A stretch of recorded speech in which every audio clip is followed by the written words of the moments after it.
కన్యా రాశి వీళ్ళకి కుటుంబ స్థానం చాలా బాగుంటుందండి. అన్ని రకాలుగాను కూడా కుటుంబం వృద్ధి చెందుతుంది. సోదరవర్గంతో సత్సంబంధాలు ఉంటాయి. లాభాలు బాగుంటాయి. కానీ పక్కన ఖర్చులు కూడా ఉండొచ్చు. కాస్త జాగ్రత్త పడండి. వృత్తి ఉద్యోగాల్లో అన్ని విధాలుగా బాగుంటుంది. చక్కటి గౌరవం పెరుగుతుంది. సంఘంలో గౌరవం పెరుగుతుందండి మీకు.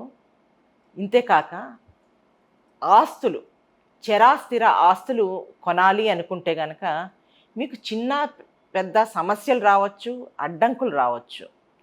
అలాంటప్పుడు మాత్రం గురుస్వరూప ఆరాధన చేసుకోండి. మీరు దాన్ని అధిగమించగలుగుతారు.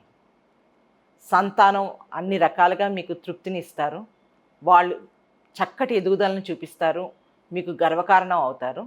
విద్యార్థులకు సమయం చాలా బాగుంది. వీళ్ళు పోటీ పరీక్షల్లో చాలా చక్కటి విజయాన్ని సాధిస్తారు.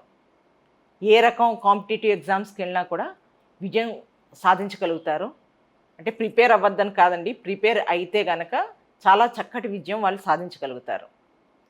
ఇక సంఘంలో గౌరవ మర్యాదలు బాగుంటాయి. వారసత్వపు ఆస్తులు ఎక్స్పెక్ట్ చేయొచ్చు మీరు.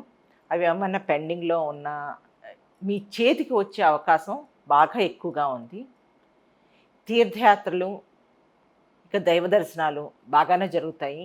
పై చదువులు చదివే వాళ్ళకి చాలా చక్కటి సమయం ఇది. అన్ని రకాలుగాను బాగుంటుందండి.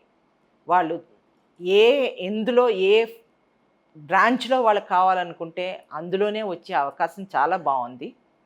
అందుకని పై చదువులు చదివే వాళ్ళకి మాత్రం చక్కటి సమయం ఈ సంవత్సరంలో వాళ్ళు అన్ని రకాలుగాను విజయాన్ని సాధిస్తారు. ఇక ఈ చిన్న చిన్న నెగిటివ్స్ ఉన్నాయి కదా, అవన్నీ ఓవర్కమ్ అవటానికి రాశి వాళ్ళు ఏం చేయాలి అంటే కనుక మీరు గురుస్వరూప ఆరాధన చేసుకోండి.